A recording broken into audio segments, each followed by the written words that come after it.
Temperature वाढ आणि उन्हाचं प्रमाण जसं दिवसेंदिवस वाढत आहे. आपण पाहू शकतो आता ही जमीन शासकीय जमीन आहे, वन खात्याची आहे आणि जी फॉरेस्ट खात्यानं जी रिटायर आर्मी त्यांच्या कुटुंबियांना दिलेली आहे.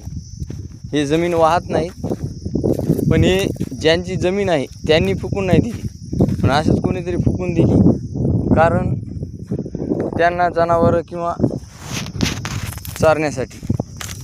पण आपण पाहू शकतो ह्या जमिनीमध्ये जे नवीन झाडं आलेली आहेत ते जळाल्यामुळे खरंच टिकतील का? उन्हाचं प्रमाण वाढलं आहे आणि शासनाची जमीन असता ही जमीन जर फुकून नसती दिली, जे 4-2 वर्षाचे झाडं आहेत किंवा नवीन निघाले झाडं आहेत ते वाचले असते आणि उन्हाचं प्रमाण काही नाही काही कमी झालं असतं. पण जे फुकट भेटते त्याची खरंच किंमत नसती. आणि फुकट आमच्या गावाला बरीच जमीन आहे गायरानं किंवा काही दिलेली आहे, वाहतेत काही, पण जी जमीन पडीत आहे ती तरी फुकून द्यायला नाही पाहिजे. आता पाहू शकतो गावाला बरीच माळरान जमीन आहे, पण फुकून दिल्यामुळे याच्यात छोटे मोठे कीड,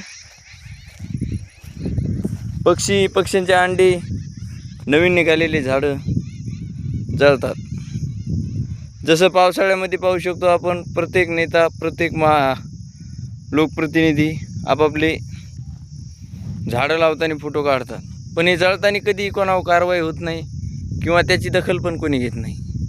कारण प्रत्येकाला स्वतःचं नाव दाखवण्याचा फक्त प्रयत्न करायचा आहे, पण जे गोष्टीची गरज आहे त्यावर खरंच लक्ष दिलं जात नाही.